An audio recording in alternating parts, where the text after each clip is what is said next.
இத்தல நீரைவன் அப்பம் ஓடவள் போரி கப்பிய கரிமோகன் அடிவேணி கற்றிடும் அடியவர் புத்தியில் நூறைபாவ கற்பகமன வினை கடிதேகும் தமும் மதியமும் வைத்திடும் மரண் மகன் மற்பொரு தீரள் போய அதையானை மத்தல வைரனை உத்தமி புதல்வனை மட்டவில் மலர் கொடு பணிவேனே தமிழடவினை முற்படுகிரிதல் முற்பட எழுதிய முதல்வோனே முப்புறம் எரி செய்த அச்சுவனுரை ரதம் அச்சது கொடி செய்த அதிதீராத்து எரது கொடு சுப்பிரமணிபடும் அப்புணம் அதனிடையமாகி அக்குற மகளுடன் அச்சிறு முருகனை அக்கண மனமருள் பெருமா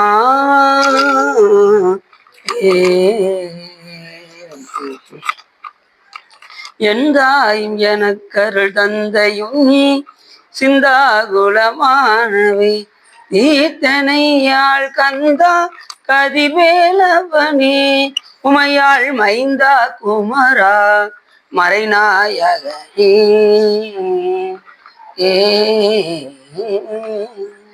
ஒளியர்கோன் பொழித்த புகழியர்கோன் கடல் போற்றி ஆலிமிசை கல்மிதப்பில் அணைந்த வீரான் அடி போற்றி வாழி திருநாவலூர் வந்தண்டர் பதம் போற்றி ஓலிவழி திருவா ஆதவூரர் திருத்தாள் போற்றி.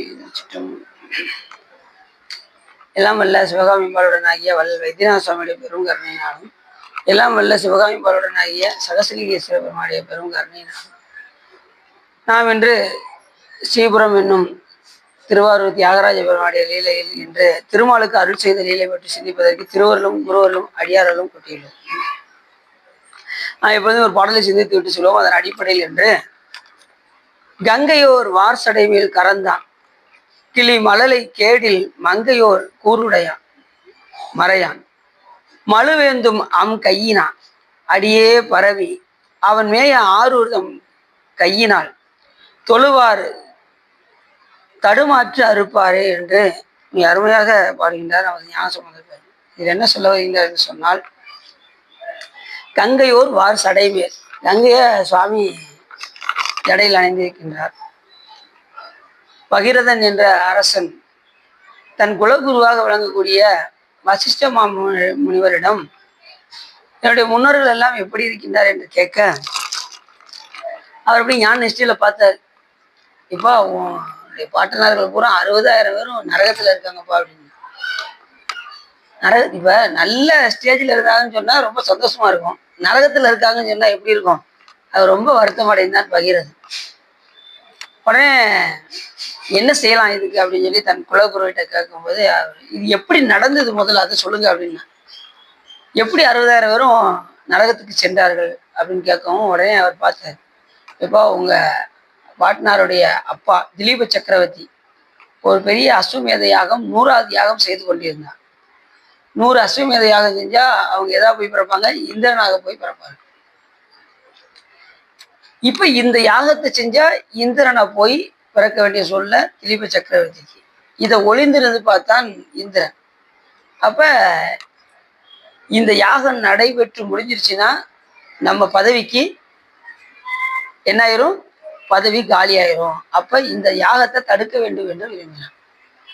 அப்படி விரும்பியதும் உடனே அந்த யாகத்தில் விடக்கூடிய குதிரை கடைசியா ஒன்று இருந்தது. அதை கொண்டு போய் நேரம் அதல விதல சுதல தராதல மகாதல ரசாதல பாதாள உலகத்துல கொண்டு போய் அங்க கபிலமா மகரிஷி அப்படியே தவம் செய்து கொண்டிருந்தார். அவருக்கு முன்னாடி போய் இதை கட்டிச்சுட்டு வந்துட்டான் இந்த குதிரைய.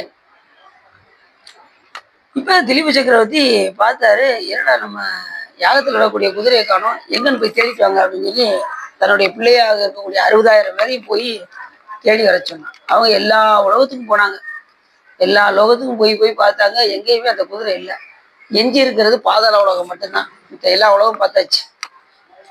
அங்கேயும் போய் பார்த்துருவோம் அப்படின்னு சொல்லி வந்தாங்க. பார்த்தா கபிலமா மகரிஷிக்கு முன்னாடி அந்த குதிரை கட்டப்பட்டு. அப்ப அது யாரு வாங்கிது? அப்படியா? சரி சரி. அப்படி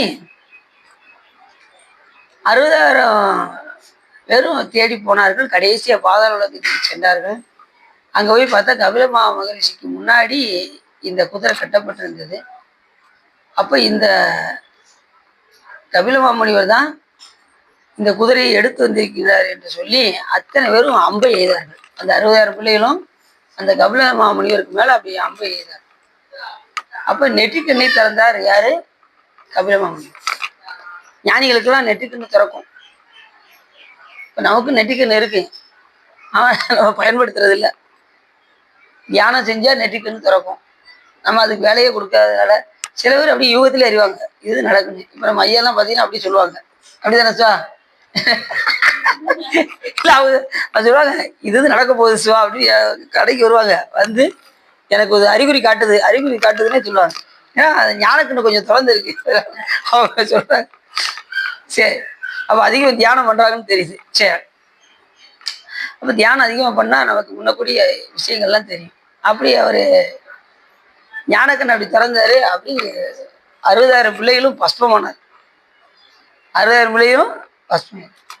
சரி, இப்போ ஒரு ரிஷிக்கு முன்னாடி பட்டா என்ன ஆகும்? அத்தனை பேர் நரகத்துக்கு போயிட்டாங்க, பஸ்பமாயி நரகத்துக்கு சென்றார். இப்படின்னு இந்த கதையை எடுத்து யார் சொல்றா? வசிஷ்ட மாமுனிவர் பகீரத அரசன்ட்டு சொல்றாரு.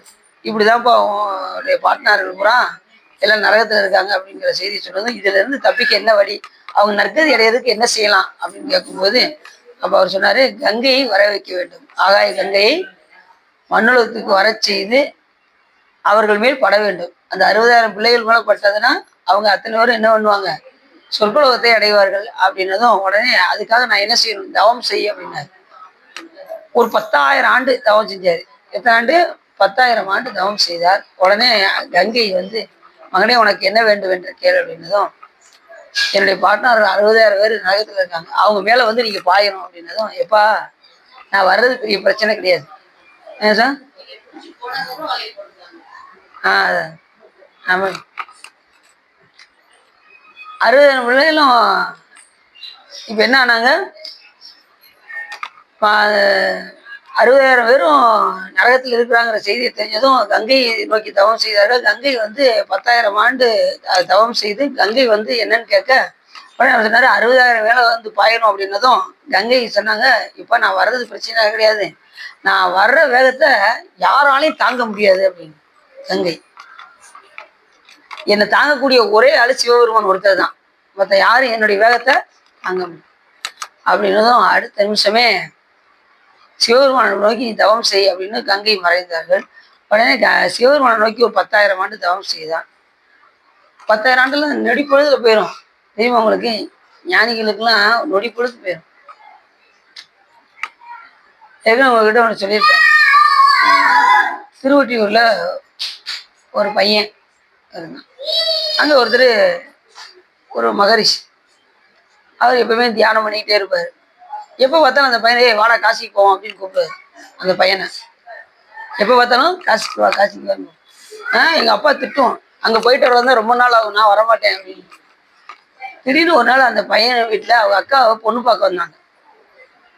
உடனே என்ன பண்ணா, அவன்கிட்ட கையில் கொடுத்து இல்லை வெத்தலை வாக்கு வாங்கிட்டு வாடா அப்படின்னு சொல்லி அந்த பையன்கிட்ட கொடுக்க, அந்த பையன் வெத்தலை வாக்கு வாங்குறதுக்கு வெளியில கடைக்கு ஓடியிருந்தான். அந்த நேரத்தில் அந்த சாமியார் பார்த்துட்டாரு யார? அந்த பையனை. ஏய் வாடா, இந்த வட்டம் உனக்கு விட மாட்டேன், காசிக்கு வா அப்படின்னு சொல்லி கூப்பிட்டு போயிட்டாரு. வெத்தலை வாக்கு வாங்க வந்த நேரத்துல இவனை கூப்பிட்டு எங்க போயிட்டாரு? காசிக்கு போயிட்டாரு. காசிக்கு போயிட்டு வர்றதுக்கு எவ்வளவு நாள் ஆகும்? வந்தாங்க, காசிக்கு போயிட்டு வந்தாங்க. வந்ததுக்கப்புறம் அந்த இடத்துல வந்து விட்டாரு. ஐயோ அப்பா அம்மா அடிக்க போறாங்க, எத்தனை நாள் ஆச்சு அப்படின்னு ஓவர போனா, இருறா ராமேஸ்வரம் போயிட்டு வந்துடும் அப்படின்னு மறுபடியும் அவனை பிடிச்சி இழுத்துக்கு ராமேஸ்வரத்துக்கு போயிட்டு வந்தாச்சு. எத்தனை நாள் ஆச்சு? அப்புறம் அவ்வளவு நாள் ஆனதுக்கு அப்புறம் மறுபடியும் அதே இடத்துல வந்து விட்டாரு. உடனே அந்த பையன், இன்னைக்கு எங்க வீட்டுல என்னை அட்டி வெளுக்க போறாங்க அப்படின்ட்டு வெத்தலை வாக்கு வாங்கிட்டு வேகமா ஓடுறான். ஓடி போய் வீட்டுல பார்த்தா பொண்ணு வாக்க வந்தவங்க அப்படியே உட்காந்துருக்காங்க.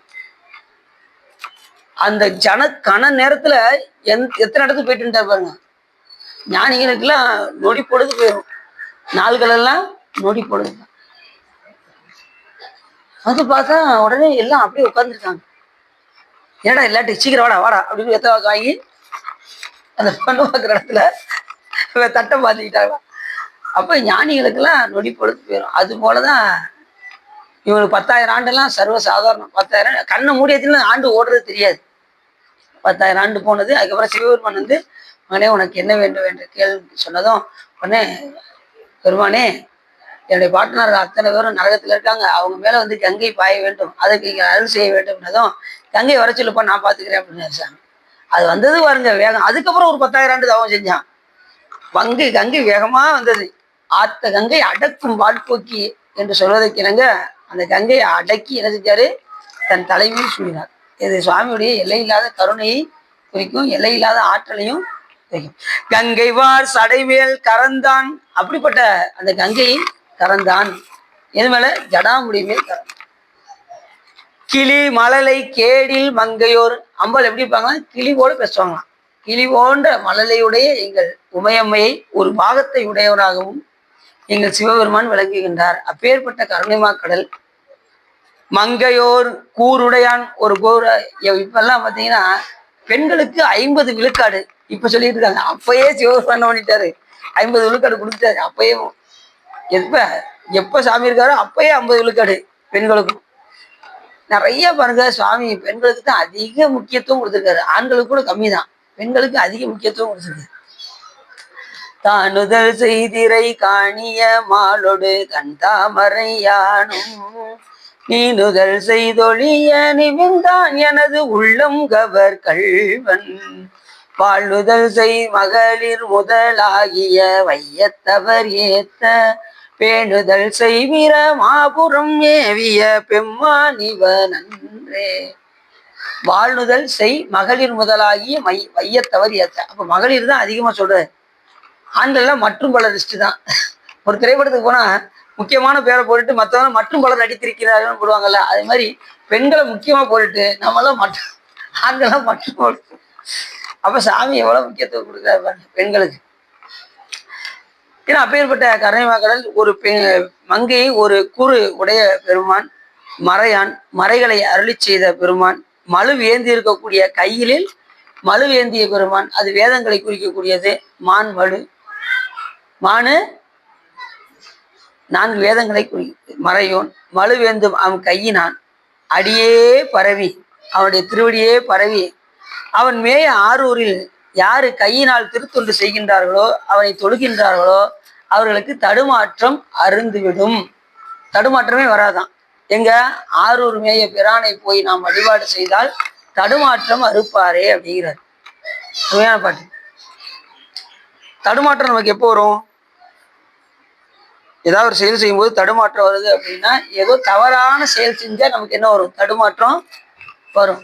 அந்த தவறான செயல் செய்ய விடாதவாறு சிவபெருமான் செய்வார், தடுமாற்றத்தை தடுப்பார். சிவபெருமான் நினைக்காத நேரம்லாம் நமக்கு குற்றம் நேரம். நல்லா தெரிஞ்சுக்கோங்க, சாமியை நினைக்காத நேரம்லாம் நமக்கு வினை ஏறுகின்ற நேரம். அப்ப நாம மறக்க நினைச்சாலும் கூட சாமி என்ன பண்ணுவாராம்? அடியார் மூலியமா சேர்த்து வச்சு நம்மளை இணைக்குமாறு செய்வார். ஒன்றி நான் மறந்தாலும் நீ நினைக்க விட்டாய், மறக்க விட்டாய் அப்படிம்பாரு ஒரு பாட்டுல கூட. மறக்க விட மாட்டேன் சாமி, உன்னை நான் மறக்க நினைச்சா கூட நீ என்ன பண்ண மாட்டேன், என்னை மறக்க விடாதவாறு என்னை செய்வாய் அப்படின்னு ஒரு பாட்டுல சொல்ல. நாம் மறக்க நினைச்சாலும் சாமி நம்மளை விட்டு நீங்குவதே இல்லை. அவன் இமைப்பொழுதும் என் நெஞ்சில் நீங்காதான் தாழும். நாம் மறந்தாலும் நம்மளை விட்டு சாமி நீங்குவது இல்லை. எப்பயுமே நம்ம கூட ஒன்றாய் உடனாய் வேற கூட தான் இருக்காரு. உயிர் பிரிஞ்சாலும் கூட எங்கதான் யாரு கூட இருக்கா? அப்பயும் சாமி கூட தான் இருக்காரு. சூட்சும உடம்பு இருக்குல்ல, இப்போ உடம்பு அழிஞ்சிரும், சூட்சும உடம்பு இருக்கும். அப்ப சாமி துணைன்னா தான் அது செயல்படும்.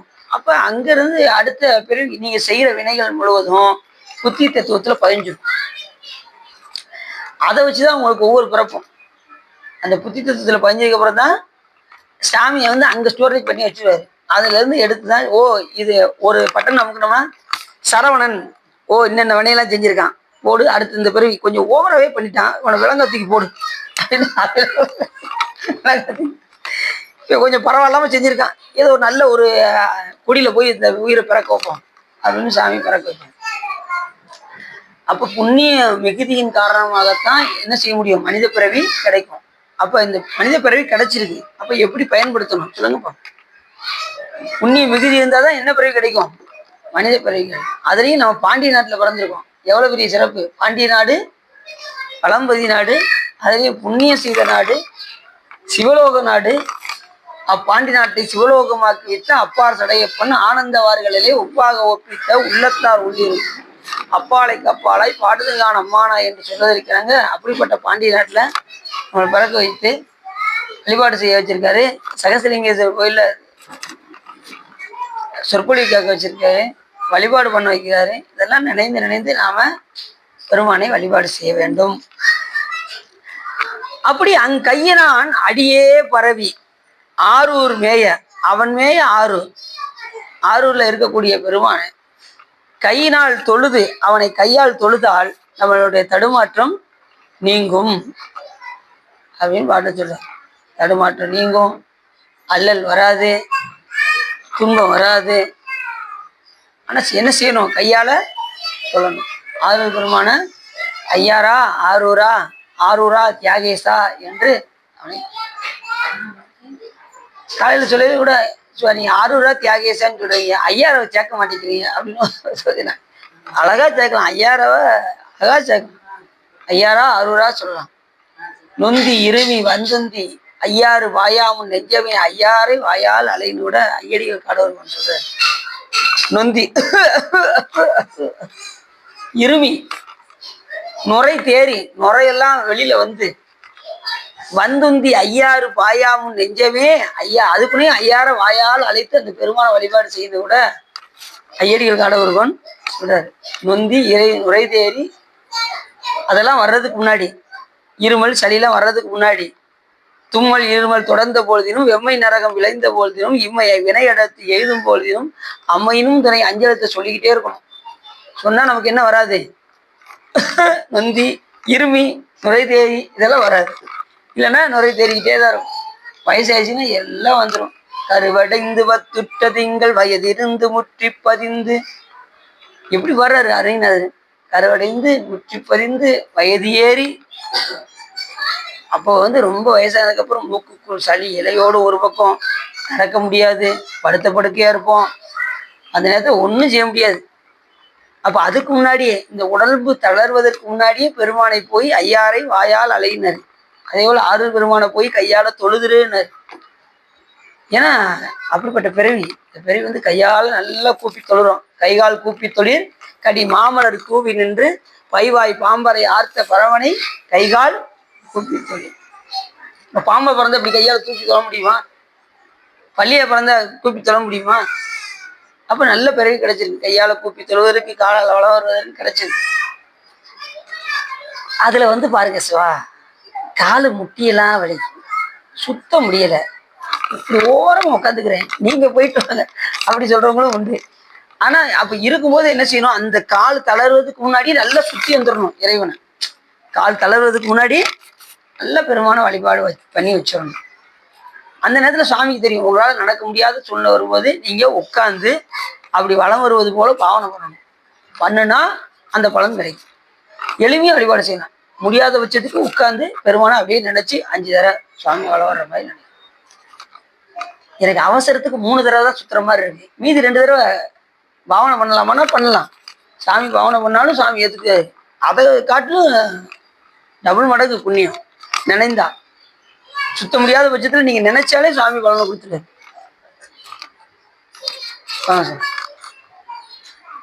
5 தடவை என்னால சுத்த முடியல, 3 தடவை சுத்த முடியல, 1 தடவை தான் சுத்த முடியல, பாவனை பண்ணுங்க. சுத்துற மாதிரி பாவனை பண்ணுங்க. வைத்தியநாத சுவாமிகளை எத்தனை தடவை சுத்துவீங்க? 1 தடவை தானே சுத்துவீங்க வெளிப்புறத்துல. மீதி 4 தடவை சுத்துற மாதிரி பாவனை பண்ணுங்க. பாவிப்பார் பாவம் அறுப்பாய் போற்றி. அப்ப சாமி பாவித்தால் கண்டிப்பாக நம்மளுடைய பாவத்தை கையினான் அடியே பரவி, அவனுடைய திருவடியே பரவி, அவன் மேய ஆரூர். அப்படி ஆரூர்ல வீட்டில் இருக்கக்கூடிய பெருமான், அமர்ந்து அருள் செய்யக்கூடிய பெருமான், கங்கையை தலையில் வைத்திருக்கக்கூடிய பெருமான், உமையை ஒரு பாகமாக வைத்திருக்கக்கூடிய பெருமான், எப்படி சொல்றாரு, மலு ஏந்திய பெருமான் இருந்து அருள் செய்யக்கூடிய இடம் ஆரூர். அந்த பெருமானை கையால் தொழுதால் நமக்கு தடுமாற்றம் அறுப்பரே என்று மிக அருமையாக சொல்றோம். சரி, இப்ப நம்ம அதுக்குள்ள திருமாலுக்கு அருள் செய்த லீலை. திருமால் அப்படின்னா நமக்கு யார் வரும்? மால் அப்படின்னாலே மயக்கம் செய்ய வைப்பவர். மால்னா மயக்கம்னு அர்த்தம். திருமால் அடைமொழி கொடுத்து திருமால்னு சொல்றாங்க. சில பேர் பெருமாள்னு சொல்லுவாங்க. பெருமாள்ங்கிறது முருகப்பெருமானுக்கும் குறிக்கும். பெருமாள் கான்னு வரும். ஒவ்வொரு பாட்டிலையும் திருப்புகள்ல பெருமாள் அப்படிப்பாரு, பார்த்துருக்கீங்களா? பெருமாளே. ஒவ்வொரு பாட்டிலையும் என்ன சொல்றாரு? பெருமாளே சொல்றாரா? பக்தியால் யானுனை பலகாலம் பற்றிய மாதிரு புகழ்பாடி முத்தன மாறனை பெருவாழ்வில் முக்தியே சேர்வதற்கு அருள்வாய். முத்தன மாறனை பெருவாழ்வில் முக்தியை சேர்வதற்கு அருள்வாயே. உத்தமதான சற்குணநேயா ஒப்பில்லா மாமணி கிரிவாசா வித்தக ஞான சத்தினிபாதா வெற்றிவேல் ஆயுத பெருமாளே அப்படின்னு ஒவ்வொரு பாட்டிலையும் முடியும். பெருமாள்னா என்ன அர்த்தம்? பெருமை உடையவன் அர்த்தம். பெருமாள்னா பெருமை உடையவன்.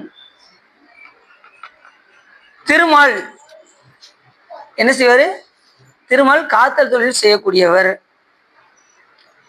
திருமாமுனிவர் இட்ட சாபத்தினால இவருக்கு 10 அவதாரம். அவர் இட்ட சாபத்தினால இவருக்கு எத்தனை பிறவி? 10 பிறவி, இழி பிறவி கிடைக்கும். அதுக்கப்புறம் சிவபெருமானை தொழுது அவர் 5 உத்தம பிறவியை வாங்கி கொண்டு அருள் செய்கிறார். அது பெருமானுடைய கருணையினால அவர் தவம் செய்து சிவபூஜை செய்து அந்த 10 பிறவியில் 5 உத்தம பிறவியாக வாங்கி கொண்டார். அது ஒன்று ராமர், கிருஷ்ணர், பரசுராமர், இதெல்லாம் உத்தம பிறவி. இழிபிறவி அந்த கூர்ம அவதாரம், மச்ச அவதாரம், நரசிம்ம அவதாரம், இதெல்லாம் இழிபிறவி. முன்பு ஒரு சமயம் திருமால் பார்க்கடலில் அரவணையின் மேல் பள்ளி கொண்டிருக்கையில் ஜலந்தரன் என்னும் அசுரன் ஒருவன் திரிமூர்த்திகளையும் வென்று தானே அவர்களுக்கு நியாயமகனாகின்றேன் என்று அசுரர்களின் கோஷ்டியில் சபதம் செய்துவிட்டு திரிமூர்த்திகள் இருக்கும் இடத்தை தேடி கொண்டிருந்தார். இந்த ஜலந்தரன் பார்த்தீங்கன்னா ரொம்ப சுவாமியுடைய வேர்வையிலிருந்து வந்தவன். சிவபெருமானுடைய கோபத்தில் அதனுடைய கோபப்பட்டதும் உடனே சுவாமியுடைய வேர்வையிலிருந்து வந்து வர்ணன்ட சேகரம். அந்த வர்ணன் பிரம்மாவிட்ட கொடுத்து பிரம்மா வளர்க்குறாரு. அது கடலரசன் வளர்க்குறாரு. யார? இந்த ஜலந்தரன் என்கின்ற அசுரனை. சாமியுடைய வேர்வையிலிருந்து வந்தேன் இந்த ஜலந்தரன் என்கின்ற அசுரன். அவன் என்ன வரம் வாங்கியிருக்கான் அப்படின்னா, அவனுடைய வரம் என்ன வரம் அப்படின்னா, அவனுடைய மனைவி ரொம்ப கற்பு கரசி, பிருந்தைன்னு பேரு. அவ கற்போடு இருக்கிறதுனால அவ கற்பு அழிஞ்சாதான் இவனுக்கு என்ன உண்டு? இறப்பு உண்டு, இல்லைன்னா கிடையாது. யாருக்கு? இந்த ஜலந்தரன். ஆனா அது ரொம்ப கற்பு கரசி இந்த பெண்ணு. யாரு? பிருந்தை. இப்ப இந்த ஜலந்தரன் தேவர்களை ரொம்ப துன்புறுத்துறான். பிரம்மாவை வென்றான், விஷ்ணுவை வென்றான், கடைசி சிவபெருமானையும் வெளில போறேன்ட்டு போனான். எங்க? சாமியே வெளில போறேன்ட்டு போனான். அப்ப சாமி எதுக்கு வந்த? இப்ப எங்கப்பா போறேன்? இல்லை, நான் சிவபெருமானை எதுக்குறதுக்கு கைலாயம் போய்கிட்டு இருக்கேன். இப்ப நீ கைலாயம் போறதெல்லாம் இருக்கட்டும், முதல்ல நான் ஒரு சக்கரம் போடுறேன், இந்த சக்கரத்தை பெருத்து உன் தலையில வை பார்ப்போம் அப்படின்னாரு. அந்த சக்கரத்தை சாமி வரைஞ்சாரு. அவன் அந்த சக்கரத்தை பேர்த்து எடுத்து தலையில வைக்கான். சுத்துறதுக்கு முன்னாடி ஒரு நிகழ்ச்சி கிடக்கு. என்ன நிகழ்ச்சி அப்படின்னா, இப்ப எப்படி வரவங்கிருக்கான்? அவனுடைய மனைவி கற்பு போக வேண்டும் என்று. உடனே தேவர்கள் எல்லாம் திருமால்கிட்ட போய் விண்ணப்பம் செய்ய, திருமால் என்ன பண்ணாராம்? பிருகுமா முனிவர் மாதிரியே உள்ள போயிட்டான். யாருக்கு வீட்டுக்குள்ள? அந்த மகரிஷியுடைய மனைவி போய் பிருந்தையோடு சேர்ந்து அந்த கற்பை கலங்கப்படுத்தியதுனால அடுத்த நிமிஷம் சாமி தூக்கி தலையில் வச்சாம பாருங்க, அப்படி சுத்தி கழுத்து அறுபட்டு இறந்தார். எப்படி நடக்கு பார்த்தீங்களா நிகழ்ச்சி? கற்பு இதானதும் உடனே இங்க அழிவு வந்துருது. அவன் அந்த மாதிரி வர வாங்கியிருக்கான் சாமி கிட்ட. திருமால் தான் அந்த இதுக்கு நிறைய இடத்துல பார்த்தீங்கன்னா திருமாலை சுவாமி பயன்படுத்துவார்.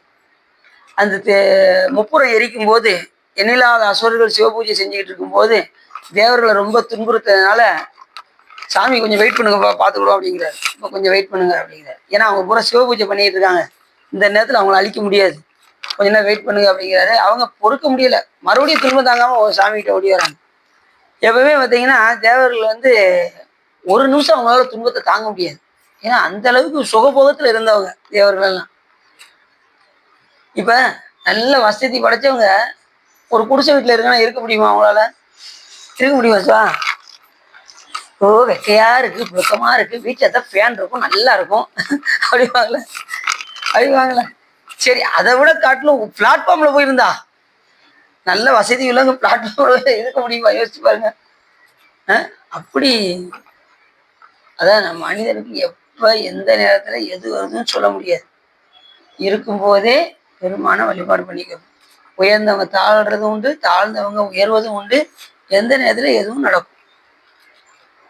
அப்ப நீங்க விடாம வழிபாடு செஞ்சுக்கிட்டே இருந்தா நீ என்ன செய்யலாம்? உங்களுடைய இதை தக்க வைத்துக் கொள்ளலாம். பெருமான வழிபாடு செய்தா நம்ம ரொம்ப பணம் வந்தாலும் ஆபத்து, குறைஞ்சாலும் ஆபத்து. எப்பயும் போல இருந்தோம்னா நமக்கு எந்த பிரச்சனையும் இல்லை. நம்ம சாமிகிட்ட பெருமானே அளவுக்கு மீறி எது வேண்டாம்னு தான் நீங்க வேண்டும். ரெண்டாவது அது கூட நீங்க வேண்டக்கூடாது. எல்லாமே சாமிக்கு தெரியும். நமக்கு என்ன தேவையோ தேவையை கொடுத்தா போதும். அந்த புலனரசி விநாயகர்லாம் பார்த்தீங்கன்னா விநாயகர் பெருமான் எங்களுக்கு தேவையும் கொடுக்காரு, அதுக்கு மேல கொடுக்கறது இல்லை, அதுக்கு குறைவாகவும் கொடுக்கறது இல்லை, கரெக்டா கொடுக்காரு அப்படின்னு புலனரசி விநாயகர். ஏன்னா என் தேவைக்கு மேல இருந்தா நமக்கு என்ன வந்துடும்? நம்ம சாமிகிட்ட போய் எதையுமே கேட்க வேண்டியது, அவன்கிட்ட போய் அன்பு ஒன்றை மட்டும்தான் கேட்கணும். நீங்க என்ன மனசுல உங்களுக்கு ஓடுதுங்கிறது யாருக்கு தெரியும்? சாமிக்கு தெரியும். அதுக்கு தகுந்த மாதிரி சாமி உங்களுக்கு கொடுப்பாரு.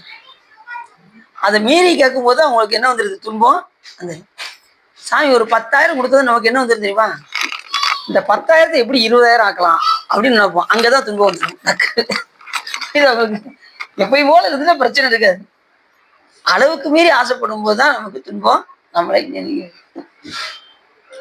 1 லட்சம் இருக்கிறவங்க அதை 2 லட்சம் ஆக்கணும்னு முடிவு பண்ணுவாங்க. 10 லட்சம் வச்சிருக்கவங்க அதை 20 லட்சம் ஆக்கணும் தான் முடிவு பண்ணுவாங்க. அதுல இருந்து 10 விஷயம் எடுக்கக்கூடாதுன்னு நினைப்பாங்க. எடுப்பாங்களா? யோசிப்பாங்க. இப்ப எடுத்தா என்ன ஆகும் அப்படின்னு யோசிப்பாங்க.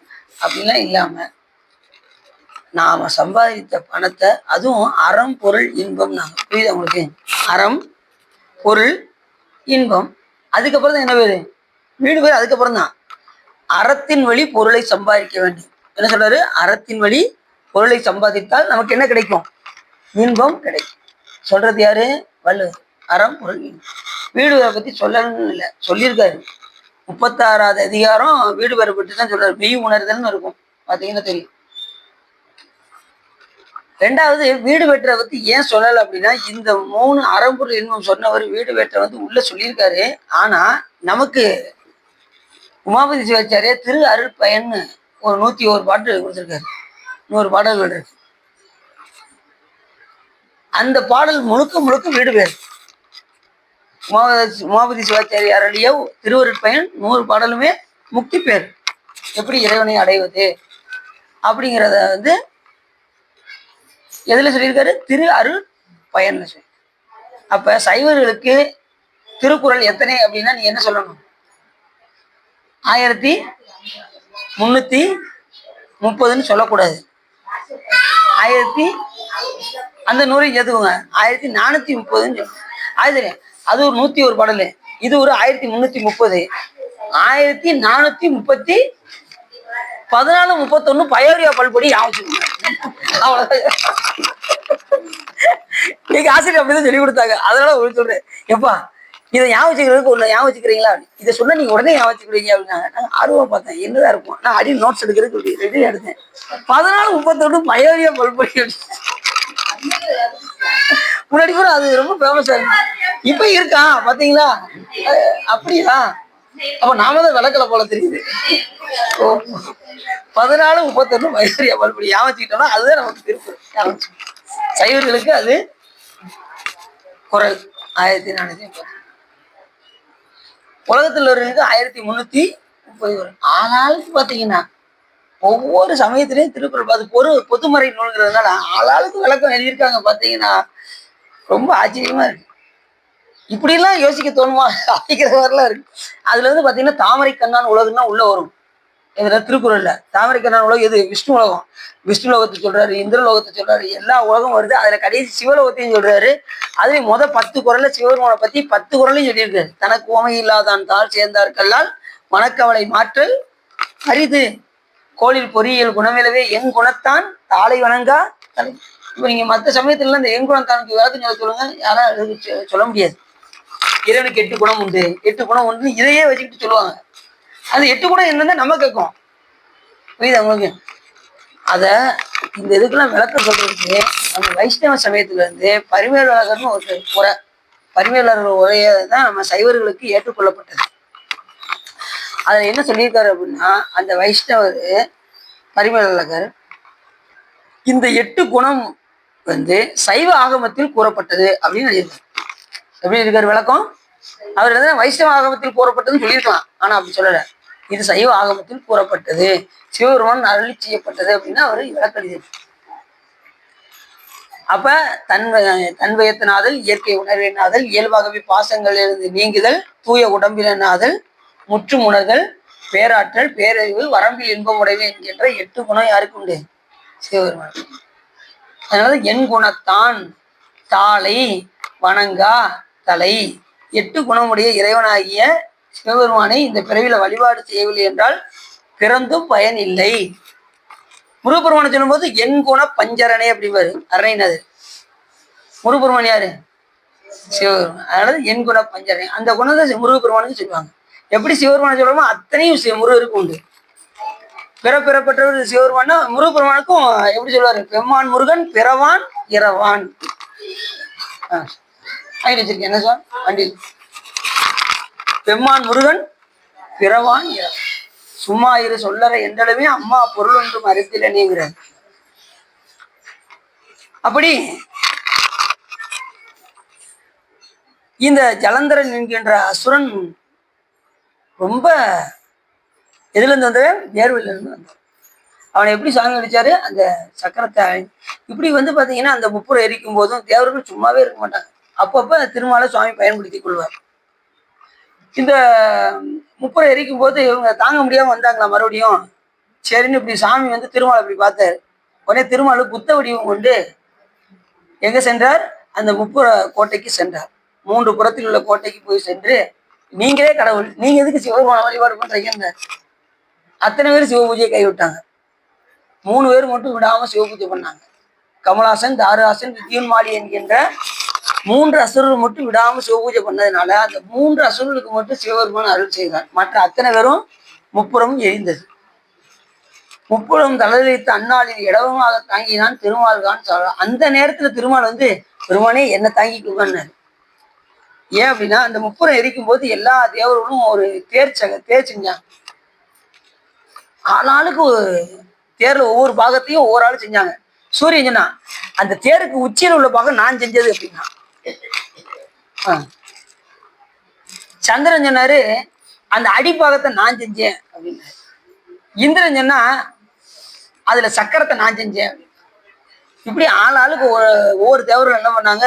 இதை நான் செஞ்சேன், நாங்க ஆணவத்துல செஞ்சதுனால, விநாயகர் பெருமான வழிபாடு செய்யாம செஞ்சதுனால சாமி காலை வச்சதுமே அச்சு முறிந்தது. அதனால சொல்றாரு, அந்த கைத்தல நிறைகனி அப்பமோட அவள் பொறி கப்பிய கரிமுகன் அடிபேணி கற்றிடும் அடியவர் புத்தியில் உறைபவர் கற்பகம் என வினை கடிது மத்தமும் மதியமும் வைத்திடும் அரண்மகன் மற்பொரு திரள் புய மதையானை மத்தள வயிறனை உத்தமி புதல்வனை மட்டவில் மலர்கொடு பணி முத்தமிழ் அடைவினை முற்படி கிரிதனில் முற்பட எழுதிய முதல்வோனை. முப்புறம் எரி செய்த அந்த 3 புறம் முப்புறம் எரி செய்த அச்சிவன் உரை ரதம், சிவபெருமான் ஏறக்கூடிய அந்த ரதமானது என்னது? அச்சது பொடி செய்த அதிதீரா. அந்த நிமிஷமே சாமி என்ன பண்ணாரு? விநாயகர் பெருமான் அச்சை முறிச்சு, சாமி பாதம் வச்சதுமே அச்சு முறிஞ்சிருச்சு. இது யார் சொல்றா? அருணைநாதர் சொல்றாரு. எப்படி சொல்றாரு பாருங்க. முப்புறம் தகவலித்த வரலாறுலாம் அருணைநாதர் சொல்றாரு. அந்த நேரத்துல திருமால் போய் கேட்டாராம், அச்சு முறிஞ்சா அப்படின்ட்டு சாமி என்ன நீங்க தாங்கிக்கோங்க அப்படின்னு சொல்லி சுவாமி கிட்ட கேட்டதும் உடனே திருமாலை சுவாமி விடைவாகனமாக ஆக்கி அதிலிருந்து அருள் செய்கின்ற காரணத்தினால் திருமாலுடைய திருமால் நந்தி என்ன பேரு? மால்விடை என்று பெயர். திருமால் நந்திக்கு என்ன பேரு? மால்விடை.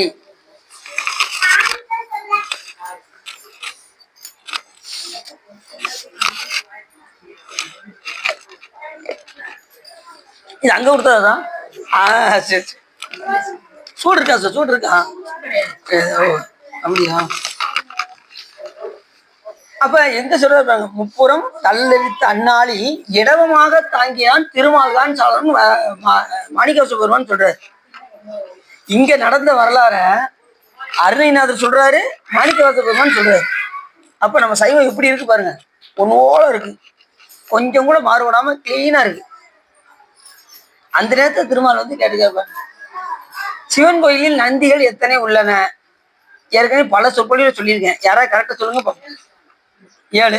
கரெக்டா சொல்லிட்டாங்க. அது என்ன நந்தி சொல்லுங்க பாப்போம் அப்படின்னு தெரிஞ்சுக்கிறேன். நீங்க சொல்லி தெரிஞ்சுக்கிறேன்.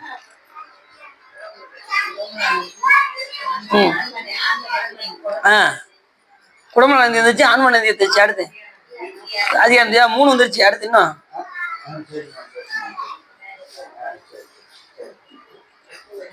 அதுதான் சார் தெரியல. இந்த 3 எங்களுக்கு நல்ல ஞாபகம். கோயிலுக்குள்ள நுழையில அதிகாரம் நந்தி இருக்காது, அதுக்கு அடுத்த ஆன்ம நந்தி இருக்கு, சாமி பக்கத்துல குடம்புல நந்தி இருக்கு. அதுக்கப்புறம் நீங்களே சொல்லிருங்க. அப்படி சும்மா நீங்களே சொல்லிருங்க, ஒன்னும் தப்பு இல்லை. அப்படி எழுதி வச்சுக்கணும் டக்குன்னு. இந்த இப்ப எழுதுறாங்க பாத்தீங்களா குறிப்பு, அதான் எழுதுறாங்களா வேற எழுதுறாங்களா தெரியல.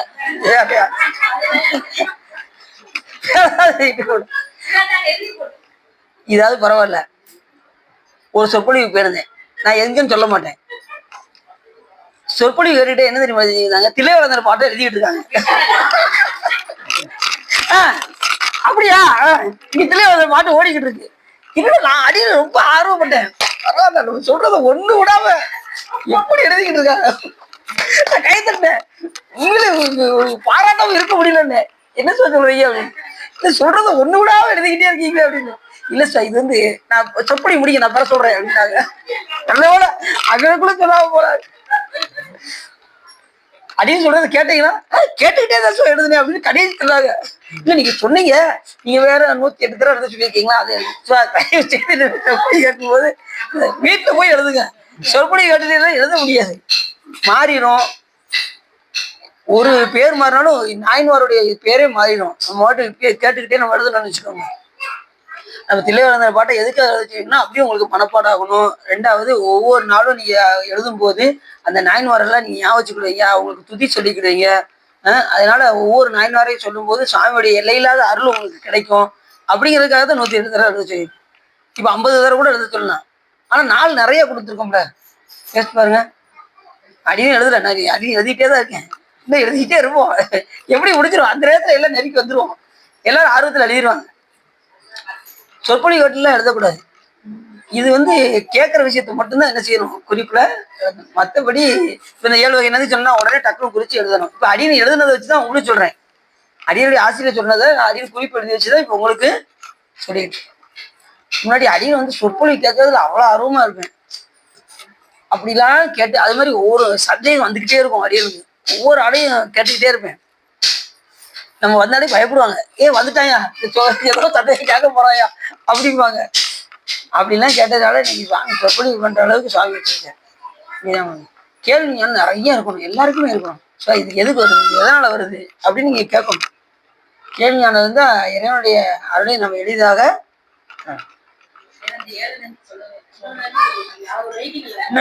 அப்படி 3 எழுதிட்டீங்க. அடுத்த நீங்க சொல்லும்போது டக்குன்னு லிஸ்ட் எடுப்போம். நந்தி லிஸ்ட் எடு டக்குன்னு. ஒரு வரிசையை சொல்றேன் சார் அப்படின்னு சொன்னா, பிரம்ம நந்தி, இந்திர நந்தி, மால்விடை, அறவிடை, அதிகார நந்தி, ஆன்ம நந்தி, குடமுலா நந்தி. எத்தனாச்சு? அப்படிதான் நினைக்கிறேன் சார். 7 கரெக்டா தான் இருக்கு. எங்க இன்னொருக்க சொல்லுங்க அப்படின்னு அப்படியா எழுதிட்டீங்களா? முதல்ல வந்து பிரம்ம நந்தி எழுதிட்டீங்களா? இந்திர நந்தி, மால்விடை, திருமால் வந்து வாகனமாக தாங்கினார்ல, அது வந்து மால்விடை. அந்த தர்ம தேவதைகள்லாம் போய் சிவருமான்ட்ட போய் உங்களை தாங்கணும்னு கேட்டதுனால அறவிடை. அறவிடை எழுதிட்டீங்களா? அறவிடை. இப்போ 7 வந்துருச்சா அவங்களுக்கு? அவ்வளோதான். அறங்கள் தாங்கினதுனால அறவிடை. மற்ற எல்லா நேரத்திலும் சாமி அறவிடையில தான் இருப்பாரு. தர்ம தேவதை தான் அது தாங்கியிருக்கும்.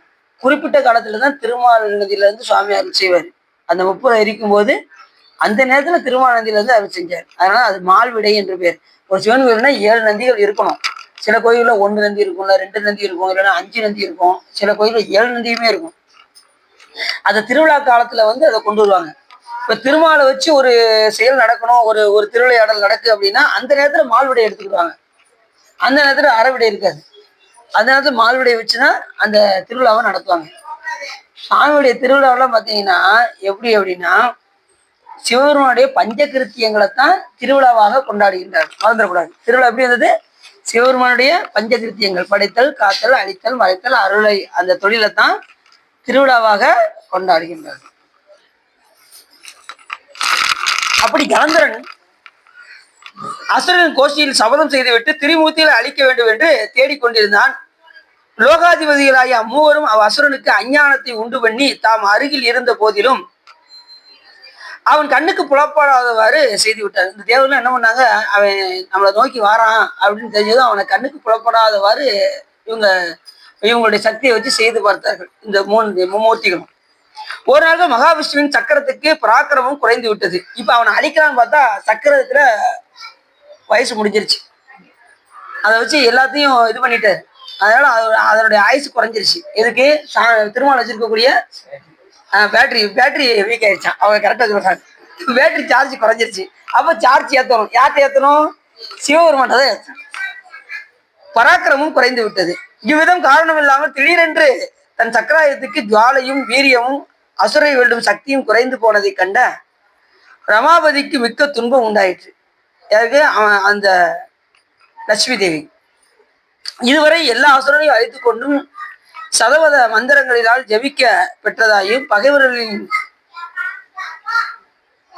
வியூகங்களை பலவாறு பிளந்து கொண்டு செல்வதாயும் மின்னல் போன்ற ஜுவாலைகளை உடையதாயும் இந்த சக்கரத்துடைய தன்மையை சொல்றாங்க. அதாவது இது பலவிதமான நேரத்துல இது போய் எதிரிகளை தாக்குமா. எது? இந்த சாமி வச்சிருக்கக்கூடிய திருமால் வைத்திருக்கக்கூடிய அந்த சக்கராயுதம், அது பேர் சுதர்சன சக்கரம்னு பேரு. அது சுதர்சனம் யாரு கையில இருந்தது? சாமி கையில இருந்து வந்தது. அவர் தானே அந்த சக்கரத்தை போட்டாரு, அவற்றிலிருந்து வந்தது.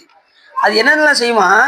அசுரர்களையும் அழித்து கொண்டு சப்த மந்திரங்களால் ஜெபிக்க பெற்றதாயும் சப்த மந்திரங்களால் ஜெபிக்கப்பட்ட அந்த ஆயுதம் எது? அந்த சக்கராயுதம் பகைவருடைய வியூகங்களை பலவாறு பிளந்து கொண்டு செல்வதாயும் பிராணிகளின் பயத்தை நீக்குவதாயும் அநேகம் யந்திரங்கள் நிறைந்ததாயும் பக்தர்களின் துன்பத்தை துடைத்து கொண்டும் விளங்கிய இச்சுதர்சன சக்கரமானது இப்பொழுது சக்தி இழந்து விட்டதே, என் செய்வோம் என்று வருத்தமடைந்தார் திருமால்.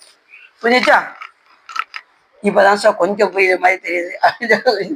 அது சத்தம் எப்படிப்பட்ட சக்கராயுதம் இப்படி குறைஞ்சிருச்சே அப்படின்னு அப்பப்ப சக்கரத்தினுடைய வியூகம் குறைஞ்சதும் திருமால் என்ன பண்ணுவாரு? 1008 மலர்களை வச்சுக்கிட்டு சிவபெருமான் பக்கத்துல உட்காந்துருவாரு. 2 இடத்துல பூஜை பண்ணி சக்கராயுதத்தை மறுபடியும் வாங்கியிருக்காரு. ஒரு இடத்துல சக்கரம் இதாகி போய் மறுபடியும் போய் திருமால் பேர்ல போய் வழிபாடு பண்ணியிருக்காரு. முதல்ல வழிபாடு பண்ணது எங்க வழிபாடு பண்ணியிருக்காருன்னா திருவீடி மில்லலைன்னு பேர். முதல்ல சுதந்திர சக்கரத்தை வாங்கும் போது திருவீடி மில்ல 1008 மலர்களை கொண்டு சிவபெருமானை பூஜிப்பதற்கு அப்படி உட்கார்ந்துருந்தார். அது அந்த 1008 மலர் என்ன மலர் தெரியுமா? 1008 மலர் தாமரை மலர். அதுதான் ரொம்ப ஆச்சரியம். தாமரை மலரை கொண்டு இறைவனை அர்ச்சித்து அவ்வளவு சிறப்பு. பூவின கருங்கலம் பொங்கு தாமரை 1008 மலர்களை வைத்து அப்படி அமர்ந்து சிவபூஜை பண்ணும்போது யாரும் எந்திக்க கூடாது. பாலை மறந்து வச்சுட்டேன், டக்குன்னு போய் பாலை எடுத்துட்டு வர. அண்ணன் நெய்வேத்தியத்தை மறந்து வச்சுட்டேன்னு போய் நெய்வேத்தியத்தை எடுத்துட்டு வர. இப்படி எந்திரிச்சு கூடாது. பூஜை நேரத்துல போகக்கூடாது. பூவை வேற மறந்து வெளியில வச்சுட்டு வந்துட்டேன், அப்படி பூவை போய் எடுக்க இப்படிலாம் போகக்கூடாது. எல்லாம் தயாரா பூஜையெல்லாம் வச்சுக்கணும். அதுலயும் பாத்தீங்கன்னா சில பேர் அடிக்கடி வெளியூர்ல நாங்க பூஜை பண்ண போவோமா, எல்லாம் பக்கத்துல உட்காந்துருப்பாங்க. ஒரு 10வது இடத்துல ஒரு ஆள் உட்காந்துருப்பாங்க. அவர் என்ன செய்யணும்? ஏதாவது வேணும்னா ஒரு தீப்பெட்டி வேணும்னா என்ன செய்யணும்? பக்கத்துல கேட்கணும். அங்கேயும் இல்லைன்னா அதுக்கு அடுத்து அந்த அடியாட்ட கொஞ்சம் கேட்டு வாங்கிட்டாங்க. அவர் எதிர்த்து வேகமா இங்க வந்தாரு, தீப்பெட்டி கொஞ்சம் கொடுங்க அப்படின்னு டக்குனு போய் உட்காந்துட்டார். அதுக்கப்புறம் நெய்வேத்தியம் கொஞ்சம் கம்மியா இருக்கு, கொஞ்சம் நெய்வேத்தியம் கொடுங்க கேட்கலாம், தப்பு இல்லை. நம்ம என்னன்னா அவர் எதுவுமே கொண்டு வரலன்னு அதுக்கப்புறம் தான் தெரியுது. பூஜை பண்றதுக்குரிய நெய்வேத்தியம், அச்சிக்க மலர்கள் நம்ம பக்கத்துல பூஜை பண்றதுனால நம்ம வாங்கிக்கலாம். இல்லாத பட்சத்துக்கு என்ன செய்ய முடியும்? எந்திரிச்சு ஓட முடியுமா? சொல்லுங்க பார்ப்போம். எல்லாம் தயாரா என்ன செஞ்சுக்கணும்? அவர் எந்திரிச்சு வராரு, கொஞ்சம் பூ கொஞ்சம் கொடுங்க, கொஞ்சம் இது நெய்வேத்தியம் கொஞ்சம் கொடுங்க. சார் நீங்க என்னதான் சார் கொண்டு வந்தீங்க? சாமியை மட்டும் எப்படியோ கொண்டு வந்துட்டு அப்படின்னு ஒரு வழியா சாமியை கொண்டு வந்தது பெரிய விஷயம். பூஜை பண்றவங்க எல்லாத்தையும் தயாரா எல்லாம் வச்சு பூஜை பண்றதுக்கு அப்படி உட்கார்ந்தாரு. ஒவ்வொரு மந்திரங்களாக 1008 அஷ்டோத்திரத்தை வைத்து கொண்டு இது சகஸ்ர நாமத்தை என்ன செய்தாரு? சொல்லிக்கொண்டே சிவபெருமானை அர்ச்சித்தார். இப்ப 1007 முடிஞ்சிருச்சு. 1008வது மலருக்கு இங்க மலர் இல்லை, மந்திரருக்கு மலர் இல்லை. மந்திரருக்கு ஒரு மலர் காணமே அப்படின்னு பூஜை நேரத்துல எந்திக்க கூடாது. பார்த்தாரு திருமால், தன் கண்ணையே என்ன பண்ணிட்டாரு? மலராக எடுத்து அப்பினார் சிவபெருமான். கண்ணப்ப நாயனார் கண்ணை சாத்தியிருக்காரு. அதே மாதிரி திருமாலும் கண்ணை சாத்தி. இந்த 2 பேர் தான் சுவாமிக்கு கண்ணை சாத்தியிருக்காங்க. 2 பேருமே கண்ணை கொடுத்தாங்க. சிறப்பு யாருக்கு? கண்ணப்ப. என்ன காரணம்? இவர் பலனை எதிர்பார்த்தார். தெரிஞ்சுக்கோங்க. திருமணம் என்ன பண்ணாரு? உடனே தாமரை கண்ணா அப்படின்னு சுவாமி அவரோட பூஜையை வச்சு 1008 மந்திரங்களை சொல்லி அர்ச்சிச்சதுனால கண்ணை இவர் அப்படின்றதுனால கமலக்கண்ணன் என்ற பெயரையும் கொடுத்து கண்ணா அப்படின்னு சொல்லி அழைத்து தன் அறைக்கு சேர்த்து கொண்டார். திருமலை சேர்த்துட்டு உனக்கு என்ன வேணும்னு கேளு அப்படின்னாரு. எப்பயுமே சாமி என்ன வேணும்னு கேட்பாரு. சாமி நீங்க கையில வச்சிருக்கீங்களே சக்கராயுதம், அதை எனக்கு கொடுத்துங்க அப்படின்ட்டு பிரதிபலனை எதிர்பார்த்துட்டு. நாம வழிபாடு பண்ணும்போது சாமிகிட்ட எதையுமே என்ன செய்யக்கூடாது, கேட்கவே கூடாது.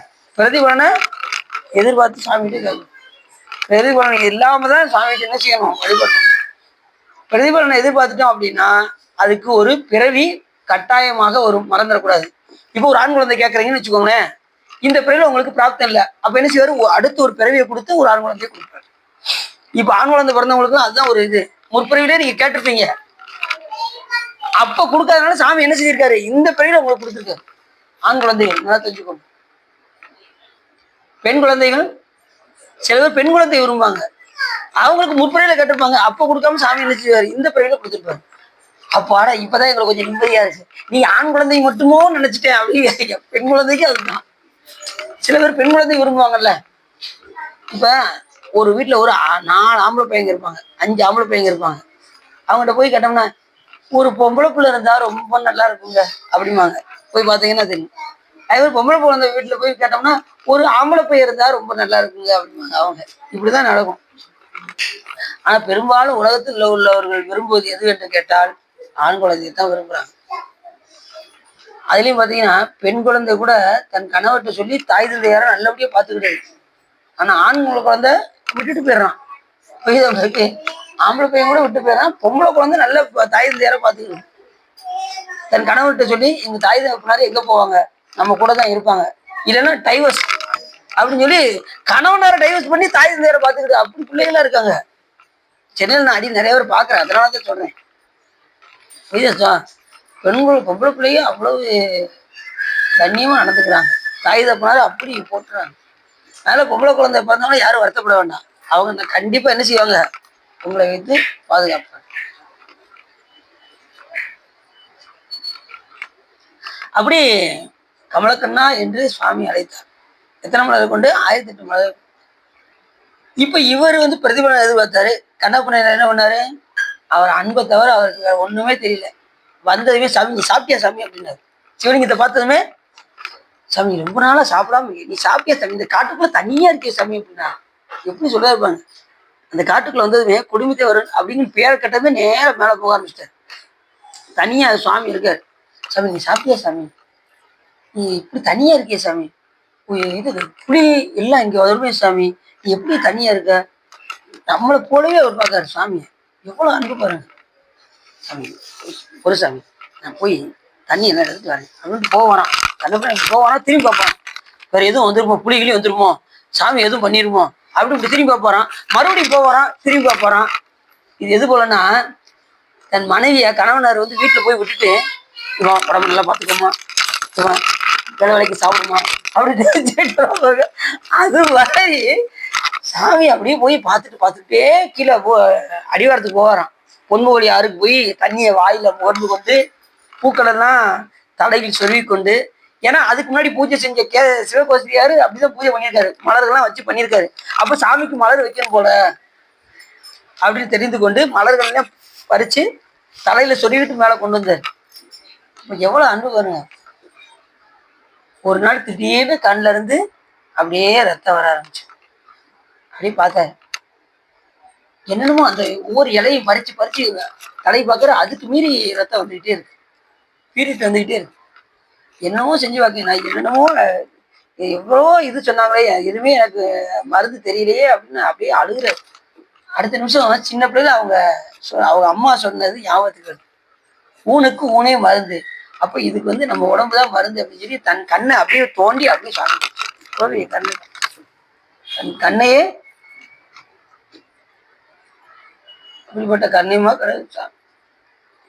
அந்த அன்பெல்லாம் நமக்கு ரொம்ப கொஞ்ச காலத்துல வராது. நிறைய சாமி வழிபாடு செஞ்சாதான் அந்த அன்பு வரும். இல்லைன்னா வராது. அப்படியே கண்ணை தோண்டி அப்படியே சரி இன்னும் கொஞ்சம் அன்பை சோதிப்போம் அப்படின்ட்டு சாமி என்ன பண்ணாரு, இன்னொரு கண் எடுத்து அப்படியே ரத்தம் வர ஆரம்பிச்சு. நம்மளாம் என்ன செஞ்சிருவோம், அது வாட்டு வந்துகிட்டே இருக்குன்னு ஓடியே போயிடுவோம். ஆனா அவர் என்ன பண்ணாரு, அடுத்த நிமிஷமே அந்த இன்னொரு கண்ணையும் தோண்டிட்டா என்ன ஆயிரும், கண்ணு தெரியாம போயிடும் அப்படின்னு சொல்லி தன் செருப்பு காலோட தூக்கி அப்படி சாமி மேல வச்சு. சாமி அதெல்லாம் பார்க்கறாரு. அவர் செருப்பு கால் வைத்ததெல்லாம் பார்க்கறாரு. அவர் பார்த்ததெல்லாம் அன்பு ஒன்றை மட்டும்தான் பார்த்தாரு. அதே போல சாமி நம்மளுடைய செயலை மட்டும்தான் பார்ப்பாரே தவிர, இது அன்பு ஒன்றை மட்டும்தான் பார்ப்பாரே தவிர நம்மளுடைய செயலை சிவபெருமான் பார்க்கவே மாட்டார். வழிபாடு பண்றதெல்லாம் பார்க்க மாட்டார். அன்பு இருக்கா, அன்பு இருந்தா நீ என்ன செஞ்சாலும் சாமி அன்புடையார் எல்லாம். கண்ணப்பனுடைய அன்புலாம் கண்ணப்பன் ஒப்பதோர் அன்பின்மை கண்டபின் என்னப்பன் என்னப்பில் என்னையும் ஆட்கொண்டருளி வண்ண பணித்து என்னை வாவென்ற வான்கரனை சுண்ணப்பன் நீற்றற்கே இதுதாய் கண்ணப்பன் மாதிரி அன்பு யாருமே செலுத்தலன்னு மாணிக்காசு சர்டிபிகேட்டே கொடுக்குறாரு. கண்ணப்பன் ஒப்பதோர் அன்பு இன்மை கண்டபின். அப்ப அன்புக்கு இலக்கணம் அப்படின்னா அது கண்ணப்பனாயினர் தான், வேற யாருமே கிடையாதுன்ட்டு. அன்புக்கு இலக்கணம் உடனே தோண்டி வைக்கணும்னா யாரு முடியும் சொல்லுங்க பாப்போம். ஏன்னா அவருடைய கரணங்கள் எல்லாம் அவன் அறிவெல்லாம் நம்பக்கள் என்றும் சிவபெருமான் சொல்லுவாராம். அவன் அறிவெல்லாம் நம்பக்கள் என்றும் அவன் செயலெல்லாம் நம் செயல் என்றும் அப்படின்பாரான். யார்கிட்ட, சிவகோசியர்கிட்ட சொல்லுவாரான். இவர் பாரு எப்படி பூஜை பண்றான்னு பாரு அப்படின்னு சிவகோசியர்கிட்ட அப்படி காமிக்கிறாரு. அவர் ஒளிஞ்சிருந்து பாக்குறாரு அத்தனையும். அப்படி இறைவன் மேல எத்தனை பேர் கருணையோட அன்போட எத்தனை பேர் பூஜை பண்ணியிருக்காங்க, எப்படி வழிபாடு செஞ்சிருக்காங்க. இதெல்லாம் நம்ம தெரிந்து கொண்டு இறைவன் மேல அன்பு செலுத்து கொஞ்சமாவது என்ன செய்யணும், ட்ரை பண்ணணும், பூஜை செஞ்சு பழகணும். கொஞ்சம் கொஞ்சமாவது அன்பு வரும், உடனே வந்துடாது. இப்ப கண்ணப்ப நாயனாருடைய அன்பு ஒரு பிறவில வந்தது கிடையாது. கண்ணப்ப நாயனுடைய அன்பு ஒரு பிறவியில் வந்தது கிடையாது. எத்தனை பிறவி, கோடானு கோடி பிறவி எடுத்து அர்ஜுனராக வந்து ஒரு நாள் கூட விடாம சிவ பூஜை செஞ்சு அப்படி வந்து அன்பு கண்ணப்ப நாயனுடைய அன்பு. தன் மகன் அபிமன்யு இறந்து கிடக்கும், இவர் வாட்டி சிவ பூஜை பண்ணிட்டு இருந்தாராம். எப்படி இப்ப நம்மளாம் விடுவோமா, குளிக்கணுமாங்க, எத்தனை நாளுங்க குளிக்கிறோம், எங்கெங்க போகணும் அப்படின்னு அவர் நிறைய எத்தனை நாளுங்க தீட்டு அப்படின்னு நம்ம கேட்டுக்கிட்டு இருப்போம். அவரு சிவ பூஜை பண்ணிட்டு மற்ற காரியம் பண்ணாராம். அந்த அளவுக்கு சாமி மேல அன்பு. அப்படி ஆச்சாரத்தோடு ஒரு காலத்துல பூஜை பண்ணதுனால இப்ப அன்பு பூஜையாக மாறிடுது. ஆச்சாரம் இல்லாம அன்பு வராது. நம்ம குருநாதர் தீட்சை கொடுக்கும்போது இப்படி இப்படி செய்யுங்கன்னு சொல்லி சிவபூஜை சொல்லி கொடுத்தா அதன்படி செஞ்சா நமக்கு அன்பு வரும். சும்மா சாமி எடுத்து வச்சோம், தண்ணியை ஊற்றணும், ஒரு 2 புஷ்பத்தை சாத்தணும், நைவேத்தியம் ஊற்றணும் அப்படின்னு இல்லாம ஒரு முறைப்படி நம்ம செஞ்சோம் அப்படின்னா, அதனாலதான் ஆன சிவபூசை பண்ணாய் அப்படின்னா, ஆன சிவபூசை பண்ணாய் திருமுறைகள் ஓதாய் மனமே உனக்கு என்ன வாய் மனமே ஆசையராய் பாசம் விடாய் ஆன சிவபூஜை பண்ணாய் நேசமுடன் 5 எழுத்தை நீ நினையாய் திருமுறைகள் ஓதாய் மனமே உனக்கு என்ன வாய். இவ்வளவு வேலை கிடக்கு, நீ வாட்டி எதுக்கு புறம் பேசிக்கிட்டு இருக்க, அடுத்த ஆளை பத்தி குறை சொல்லிக்கிட்டு இருக்க, பக்கத்து வீட்டுக்காரங்க எப்படி போனா உனக்கு என்ன, நீ எதுக்கு அவங்கள பத்தியே குறை சொல்லிக்கிட்டு இருக்க அப்படின்னு அப்படி நம்ம மனசை நாமளே கேட்டுக்கணும். இது நமக்கு வேலை நிறைய இருக்கு. நமக்கு தவம் இருக்கு, ஜபம் இருக்கு, தியானம் இருக்கு, வழிபாடு இருக்கு, பூசை இருக்கு, திருக்கோயில் வழிபாடு இருக்கு, அடியாரோடு கூடணும், திருமுறைகள் பாடணும், எவ்வளவு வேலை இருக்கு. அவ்வளவு விட்டுட்டு இந்திய தொலைக்காட்சியில் முதல் முறையாக நம்ம அங்க போய் உட்காந்து இவ்வளவு வேலை இருந்தாலும் நம்ம என்ன செஞ்சிடறோம். அப்ப கண்ணப்பனுடைய அன்பு எப்படி பாருங்க.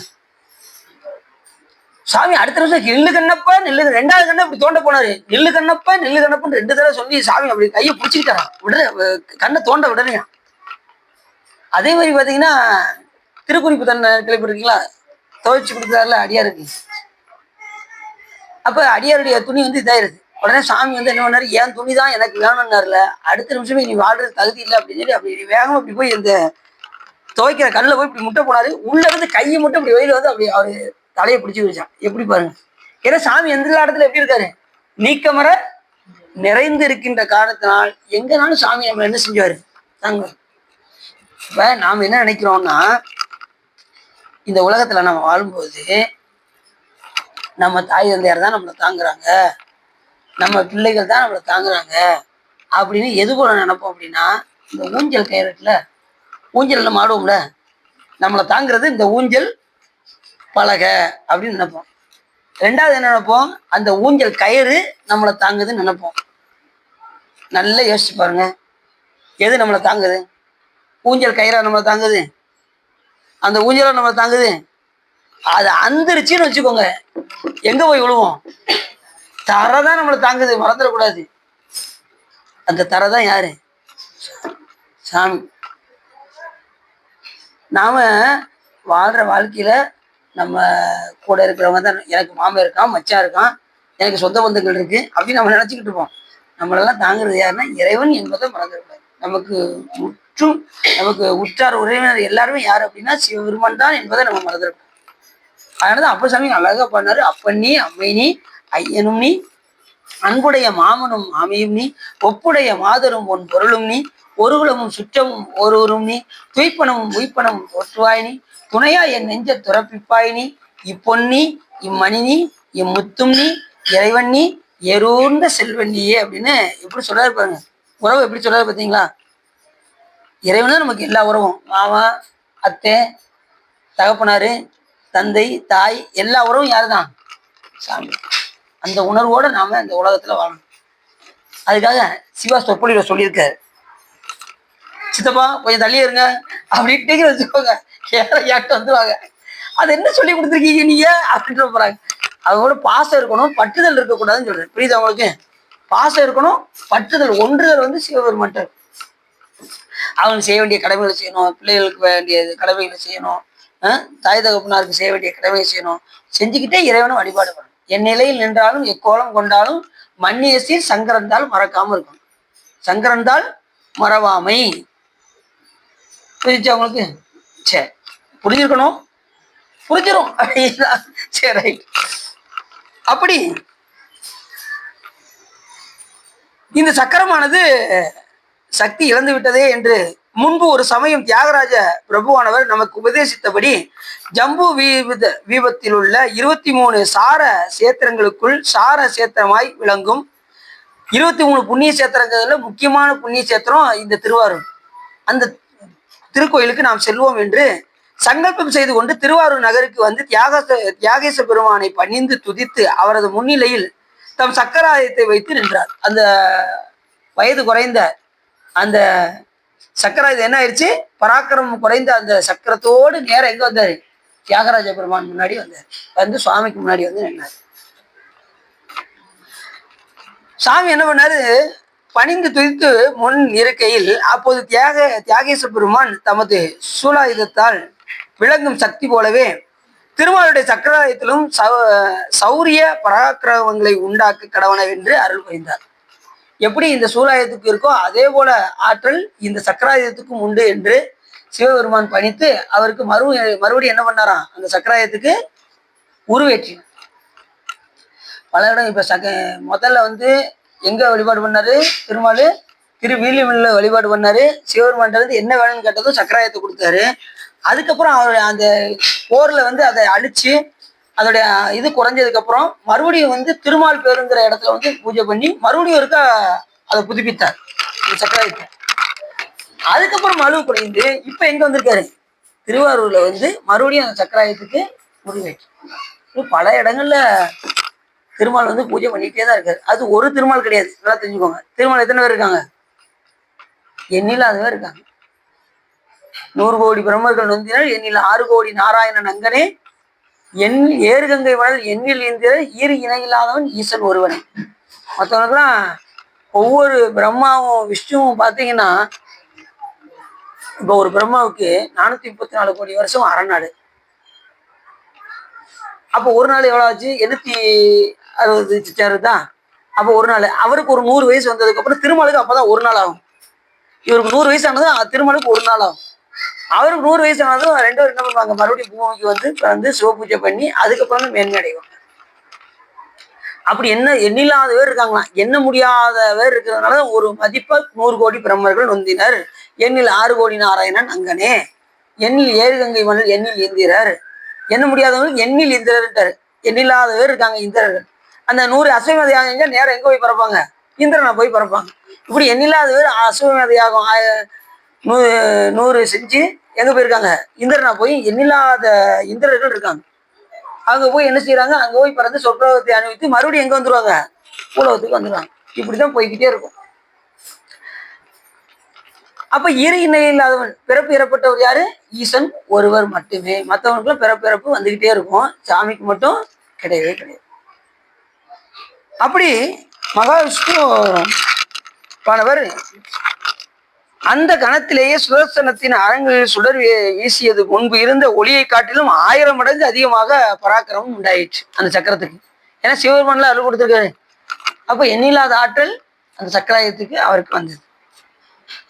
ஆனால் சந்தோஷம் அடைந்த மகாவிஷ்ணுவானவர் கமலநாயகி நாதனுடைய அற்புத சக்தியை பற்றி தோத்திரம் செய்தார். சுவாமியை போற்றி வழிபாடு செய்தார். கமலநாயகி யாரு, திருவாரூருக்கு போயிருக்கோங்க, கமலநாயகியை பார்த்தது இல்லைன்னு சொல்லாதீங்க. 2 அம்பாள் இருப்பாங்க, அங்க கமலநாயகி இருப்பாங்க. முதல்ல அவங்க பார்த்துட்டு தான் நம்ம போகணும். இந்த வட்டம் அப்படித்தான் போகணும்னு நினைச்சோம். பார்த்தா நேரம் அங்க உள்ள போய் வெளியில வந்து ஒரு சுத்தி கடைசி என்ன செஞ்சோம், இங்க வழிபாடு பண்ணிட்டு வந்தோம். கமலம் அப்படின்னா என்னது, தாமரை தான் நினைக்கிறேன் அப்படிங்கிறீங்களா? கன்ஃபார்ம் வர இல்லை. கமலம்னா தாமரை. பங்கஜம் அப்படின்னா என்னது, அப்படியா? ஐயோ, பங்கஜம் தாமரை தான், பங்கஜம் தாமரை தான். அது வடமொழி, கமலம்ங்கிறது தமிழ். அவ்வளவுதான். பங்கஜம்னா வடமொழி, தமிழ்ல வந்து கமலம், கமலம் தாமரை எல்லாம்.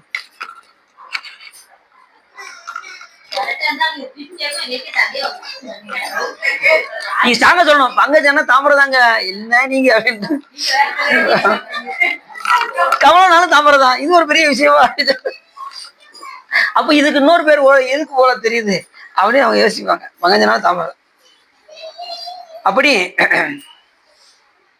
கமல்நாயகி நாயகனுடைய அற்புத சக்தியை பற்றி தோத்திரம் செய்த அத்தருணத்தில் ஒரு ஆகாயவாணி உண்டாகி ஒரு முண்டரிகீசா, முன்பு ஒரு சமயம், இப்ப திருமலை பார்த்து ஒரு அசைதி வாக்கு எழுது. முன்பு ஒரு சமயம் நீ கைலாசம் சென்று ஈசனை பணிந்து திரும்புகையில் ஒரு சிவயோகியின் சிறப்பை சிறிது இகழ்ந்து பேசிய காரணத்தினால் கருடன் மீது நீ, அதாவது முன்பு ஒரு சமயத்துல இது எதனால வழி இறந்ததுன்னு சொல்றாரு. அசைதி வாக்கா சாமி சொல்றாரு. எப்படின்னா, முன்பு நீ கைலாசம் சென்று சுவாமியை வழிபாடு செய்து விட்டு வரும்போது ஒரு சிவயோகியின் சிறப்பை சிறிது இகழ்ந்து பேசிய காரணத்தினால் பேசி கருடன் மீது நீ ஏறி வந்தாய். அப்படி வந்ததுனால அந்த சிவயோகியின் செய்த அபச்சாரத்தினால் அதனால சிவ அபராதம் உண்டாயிடுச்சு. அப்படி அவர் இகழ்ந்து பேசினது. அதனாலதான் யாரையும் அடியாரெல்லாம் என்ன செய்யக்கூடாது, இகழ்ந்து பேசக்கூடாது. பேசினா என்ன ஆயிரும், சிவ அபராதமாக ஆகிறது. அப்படி சிவ அபராதம் ஆனதுனால சுதர்சனம் என்னும் ஆயுதம் இவ்வாறு சக்தியை இழந்தது. இப்போது தியாகேசன் அருளால் அது விசேஷ மேன்மை அடைந்து விட்டது அப்படின்னாரு. அப்ப சிவ யோகியெல்லாம் என்ன செய்யணும், ரொம்ப போட்டணும். யாரு திருநீர் ருத்ராட்சி அணிந்தாலும் அவங்கள மதிக்கணும், அவங்கள வணங்கணும், அவங்கள சிவபெருமானை பார்க்கணும். வேற ஒன்றும் இல்லை. இவர் சிலாதர முனிவர் இருக்காருல்ல, நந்தியோட அப்பா, நந்தி பெருமானுடைய அப்பா பேரு சிலாதர முனிவர் பேரு. அவர் சின்ன பிள்ளையில அவங்க வீட்டுக்கு எல்லாரும் ஞானிகள்லாம் வந்து சிவ யோகிகள்லாம் வந்து சாப்பிட்டுட்டு இருந்தாங்க. இவர் விளையாட்டுக்கு என்ன பண்ணாரு, கல் எடுத்து வந்து போட்டாரு சாப்பிட்றதுல. அவங்க எல்லாரும் சாப்பிட்டு இதாயிருச்சு. உடனே அந்த முனிவர்கள் எல்லாம் சபித்தார்கள். சபிச்சதுனால மறுபிறவியில அவர் தியானம் செய்யும் போது அந்த சிலாதர முனிவர் அவருக்கு வயிறு பசிச்சதுன்னா இந்த கல் எடுத்து ஒன்று வாயில போட்டாருன்னா அவர் பசி அடங்கும், இல்லைன்னா மறுபடியும் பசிச்சு எடுத்துக்கிட்டே இருக்கும். ஒரு கல் எடுத்து சாப்பிட்டாதான் அவருக்கு, சிலான்னா என்ன அர்த்தம், கல்லுன்னு அர்த்தம். அதனால அது அந்த கல் எடுத்து அவர் சாப்பிட்டாதான் அவருக்கு ஜீரணமாகும், அப்பதான் அவருக்கு பசியே அடங்கும். அதனாலதான் அவருக்கு சிலாதர முனிவர்னே பேரு. யாரோட அப்பா, நந்தி பெருமானுடைய அப்பா. எங்க, திருவையாத்துல, மறந்துடக்கூடாது. ஐயாரா ஆரூரா, ஆரூரா தியாகேசா, மறந்துடக்கூடாது. அப்படி ஐயாறுல தான் யாரு நந்தி இருக்கிறாரு. அவருக்கு திருமணம் முடிஞ்ச இடம் தெரியுமா? ரைட்டு, மலைப்பாடி கரெக்டா சொல்லிட்டாங்க. மலைப்பாடியில தான் திருமணம் முடிஞ்சு, சாமி திருமணம் முடிச்சு வச்சாரு. நந்திய பெருமானுக்கும் மனைவி பேர் சொல்லுங்க வைப்பான். அதுதான் சுவா தெரியாது. இந்த நந்திய பெருமான் ஞாபகம் இருக்கு, அதிகார நந்தீஸ்வரர். அப்படி மனைவி பேர் வந்து அழகா எழுதி போட்டிருக்காங்க, நம்ம திருக்கோயில எழுதி போட்டிருக்காங்க. எல்லாரும் போவாங்க, அதை மட்டும் படிக்க மாட்டாங்க. இங்கிட்டு சூரியனை பார்ப்பாங்க, சந்திரனை பார்ப்பாங்க. அதிகார நந்தியை பார்ப்பாங்க, அது பக்கத்துல உள்ள அம்பாள் என்னன்னு கேட்க மாட்டாங்க. கேட்டு தெரிஞ்சுக்கணும். அதிகார நந்தீஸ்வரருடைய மனைவி பெயர் சுயஞ்சை தேவியார். சுயசைன்னு சொல்லுவாங்க, சுயஞ்சை தேவியார்மாங்க. சுயசை தேவியார் இல்லைன்னா சுயங்கை, வடமொழியில சுயங்கை தேவியார் அப்படின்னு பேர். புரிஞ்சுச்சா? திருமணம் நடந்த இடம் திருமலபாடி.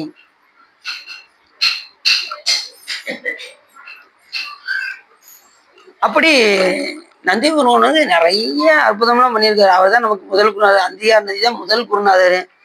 நம்ம ஆன்மாக்களுக்கெல்லாம் முதல் குருநாதர் யாரு? நந்தி பகவான். நம்ம ஆன்மாக்களுக்கு தலைவர் யாரு? ஸ்ரீகண்ட பரமேஸ்வரர். மறந்துடக்கூடாது. இந்த ஆன்மாக்களுக்கெல்லாம் தலைவர் யாரு? ஸ்ரீகண்ட. புலித்தொழிஞ்சு சுவாமி இருக்காரு பாருங்க, அதான். அப்படி யோசிக்காங்க. அப்ப அதுக்கு மேல யாரோ இருக்காங்க போலது. அதுக்கு மேல அனந்த தேவர், 4 முகத்தை கொண்ட அனந்த தேவர். அதுக்கு மேல சதாசிவமூர்த்தி, அதுக்கு மேல சுத்த சிவம். இது சித்தாந்தம் படிச்சா உங்களுக்கு தெரியும். சரிதானா? சரி. அப்படி எதனால் அப்படின்னா, அந்த சிவ யோகியிடம் செய்த சிவ அபச்சாரத்தினால் உனக்கு என்ன ஆயிடுச்சு? அந்த சுதர்சன சக்கரம் வலு இழந்து விட்டது அப்படின்னு. அப்ப ஒரு எங்க யாரு எதை செஞ்சாலும் சரி, கடைசி யாருக்கிட்ட தான் வரணும்? சிவபெருமான்கிட்ட தான் வரணும். பார்க்கலரை கடைஞ்சாங்க, சிவபெருமான கண்டுக்கிடவே இல்லை. அவங்களா போய் கடைஞ்சாங்க. வந்தது என்ன வந்தது? நஞ்சு தான் வந்தது. சிவபெருமான ஒருத்தி நீ எந்த காரியம் செய்தாலும் அது பூர்த்தி ஆகாது, மறந்துடக்கூடாது. எந்த செயலை செஞ்சாலும் சிவபெருமானை முன்னிறுத்தி செய்ய வேண்டும். முன்னவனே முன் என்றால் முடியாதது ஒன்றும் இல்லை. முன்னவன் முன் நிற்கணும். சாமி முன்னிருந்து வந்து அருள் செய்யணும். அப்படின்னாதான் நமக்கு எந்த காரியமும் துளங்கும். நிச்சயம். முன்னெறியாகிய முதல்வன் முக்கணன் தன்னெறியே சரண் ஆதல் திண்ணமே அந்நெறியே சென்றங்கு அடைந்தவர்க்கெல்லாம் நன்னெறியாவது நமச்சிவாயவே. யார் பாடுறான்? அப்பசாமி பாடுறாரு. முன்னெறியாகிய முதல்வன் முக்கணன் தன்னெறியே சரணாதல் திண்ணமே அந்நெறியே சென்றங்கு அடைந்தவர்க்கெல்லாம் நன்னெறியாவது நமச்சிவாயவே. முன்னெறியாகிய முதல்வன் முக்கணன் தன்னெறியே சரணாதல் திண்ணமே, அவனையே முன்னிறுத்தி செய்தான். நன்னெறியாவது நல்ல நெறியில கொண்டு போய் சுவாமி வருவார். முதல்வனே முன்னின்றால் முடியாதது. அப்படி தியாகேச பெருமானுடைய அருளினால் விசேஷ மேன்மையை அடைந்து விட்டது. சிவபக்தரிடம் புரிந்த அவச்சாரத்தின் பலனை எல்லோரும் எளிதில் அறிந்து கொள்வார்கள் என்று உரைத்ததை கேட்ட மகாவிஷ்ணு ஈசனை மறுபடியும் துதித்துவிட்டு மிக்க மகிழ்ச்சியுடன் தன் இருப்பிடம் சென்றார். சாமி வழிபாடு பண்ணிட்டு தன்னுடைய இருப்பிடத்திற்கு சென்றார். அந்த இதை ஏத்திட்டு, இப்ப நமக்கு எப்ப சார்ஜ் நமக்கு குறையும் தெரியுமா? சிவபெருமானுடைய புகழை கேட்கறதும் நமக்கு சார்ஜ் குறைஞ்சிரும். நல்லா தெரிஞ்சுக்கோங்க. சிவபெருமானுடைய புகழை கேட்டுக்கிட்டே இருக்கணும். அப்பதான் சார்ஜ் ஏத்திக்கிட்டே இருந்தாதான் அதுக்கு பவரு. எதுக்கு? செல்லுக்கு பவர் எது? சார்ஜ் ஏத்தினாதான் பவர். சார்ஜ் ஏத்தனா பவர் குறைஞ்சிரும். அதே போல சிவபெருமான் புகழை கேட்கறதுன்னா சார்ஜ் குறைஞ்சிரும். அதனால இறைவனுடைய புகழை கேட்டுக்கிட்டே நம்ம என்ன செய்யணும்? சார்ஜை ஏத்திக்கிட்டே இருக்கணும். குறைய நேரத்துல டக்குன்னு ஓடி வந்துடணும்.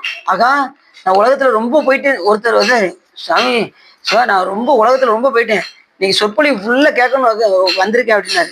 2 மணி நேரம் சொற்பொழிவு இருக்கு, பரவாயில்லையா? நீ 5 மணி நேரம் சொற்பொழிவு வச்சா நான் அடியில் கேட்க ரெடியா இருக்கேன், நான் ரொம்ப கீழே போயிட்டேன் அப்படின்னு சொல்லி உட்காந்து ஃபுல்லா கேட்டு போனாரு. அதனால நமக்கு சார்ஜ் குறையும், நமக்கு சார்ஜ் ஏத்துறது எது? இறைவனுடைய புகழை கேட்டு. அதனால அப்பப்ப செல்போன் இருக்கிறது பெருசு கிடையாது, அதுக்கு சார்ஜ் வேணும். நாம இருக்கிறது பிரயோஜனம் கிடையாது. நமக்கு என்ன வேணும்? வழிபாடு அவசியம் தேவை. வழிபாடு பண்ணாதான் இறைவனுடைய புகழை கேட்டாதான் சார்ஜ் ஏற்றிக்கிட்டே இருப்போம். சார்ஜ் ஏற்ற ஏற்ற எப்படி செல்போனை நல்லா பேசலாமோ அதே போல சார்ஜ் ஏற்ற ஏற்ற இறைவன் மேல அன்பு அதிகமாக நமக்கு உண்டாகும். சிவா எங்க போனா காலையில் அங்கேயும் வந்துட்டாங்க. சிவா எங்க புழுங்கரி சிவனார் கோயில்ல அங்கேயும் 2 மணி நேரம் உட்காந்து வாடு கேட்டுக்கிட்டே இருந்தாங்க. எங்க போனா வந்துடுறாங்கல்ல. நம்ம சிவா வந்தாங்க, 2-3 பேர் வந்தாங்க. சரி, ரொம்ப சந்தோஷம். கேட்கறதுல ஆர்வமா இருக்காங்க. நிறைய கேட்க நிறைய விஷயங்களும் நமக்கு புலப்படும். 2வது இறைவனோட அன்பு வரும். சாமி இப்படியெல்லாம் பராக்கிரமம் உடையவரா, நமக்கு இப்படிலாம் அருள் செய்கிறாரா அப்படின்னு அந்த திறத்தை எண்ணி எண்ணி நாம என்ன செய்யணும்? இறைவனை வழிபாடு செய்ய வேண்டும்.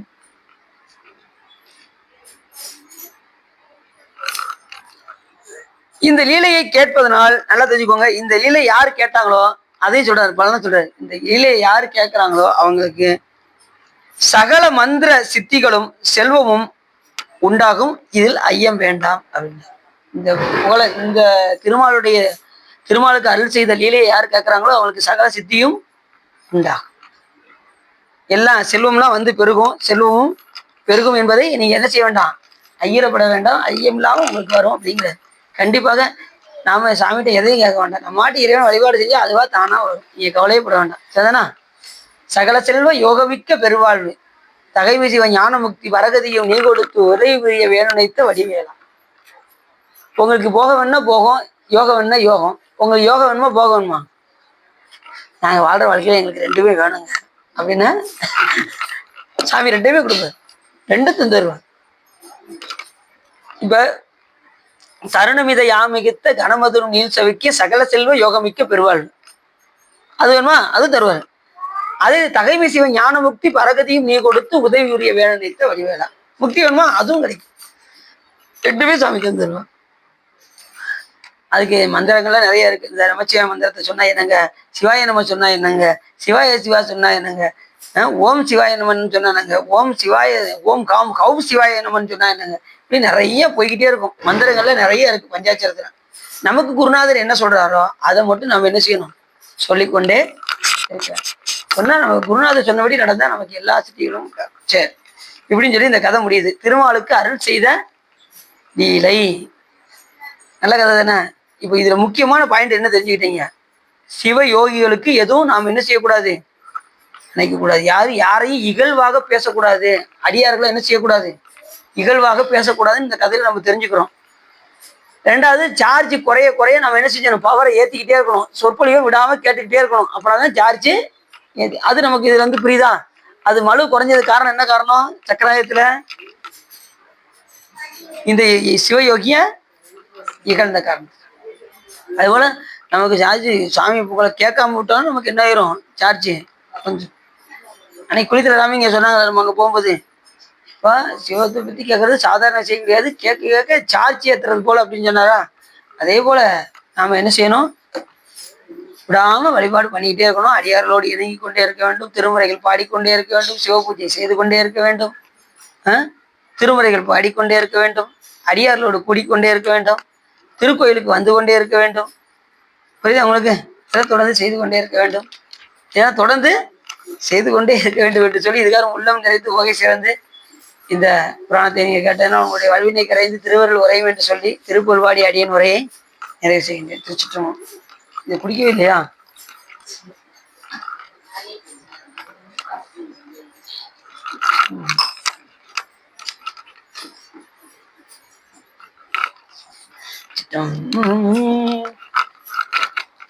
ஏது புத்தி ஐயா எனக்கு இனி யாரை நினைத்திடுவேன் அவத்தின் ஏயிரத்தல்களோ எனக்கு நீ தந்தை தாயென்றே இருக்கவும் நானும் இப்படி ஏது வித்திடவோ சகத்தவர் ஏசலில் படவோ நகைத்தவர் கண்கள் காண பாதம் வைத்திடையாதரித்தனை தாளில் வைக்க நீயே மறுத்திடில் பானகை குமையா தகப்பன் முன் மைந்தனோடி பால்மொழி குரலோட விட்டிடில் யாரெடுப்பதனா வருத்தல பார்விடுப்பர்களோ எனக்கு இது சிந்தியாதோ போத முட்டெடு பால் கொதித்தது போல எட்டிகை நீச முட்டரை யோட வெட்டிய பானு சத்திகை எங்கள் கோவே போத மொய்ச்சடையாட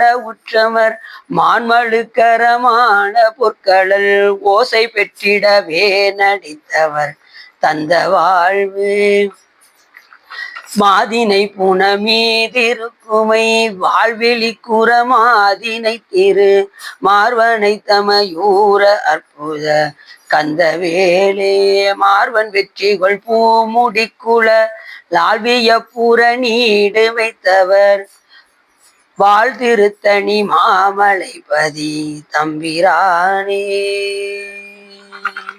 கைலாய பரம்பரை சிவஞான போத நெறிகாட்டும் பெண்ணை பயில்வாய்மை கண்டான் சந்ததிக்கு ஒரு விஞ்ஞான பானுவாகி உயிலாரும் பொருள் திருவாவுடு தெரிவாள் ஒரு நமச்சிவாய தேவன் சைலாதி மரபடியும் திருமரபில் நீடோடி தலைகமாதும் பவப்பெரும் கடலை கடந்திருந்ததற்கு பரமன் வகுத்த அருளறிய ஓப்புடன் உயிர்கள் கடைபிடித்து உய்ய உதவும் துரசை ஆதினத்தில் தவப்பிரகாசம் தரணியில் எங்கும் தன்னில் செங்கோலுச்சியும் சிவப்பிரகாச தேதியின் மலர்த்தால் சென்னியில் கொண்டு போற்றுதுமே வான்முகில் வளாது பெய்க மணிவளம் சுரக்க மன்னன் கோன்முறை அரசு செய்க குறைவில்லாத உயிர்கள் வாழ்க நான்முறை அரங்கள் ஓங்க நற்றவம் வேள்வி மல்க மேன்மைகள் சைவ நீதி விளங்குக உலகமெல்லாம் பையம் நீடுக மாமலை மண்ணுக மெய் விரும்பிய அன்பர் விளங்குக சைவ நன்னறிதான் தலை தோங்குக தெய்வவன் திருநீரு சிறக்கவே திருச்சிற்றம்பலம். இந்த பாட்டை இப்படியும் வரலாம்.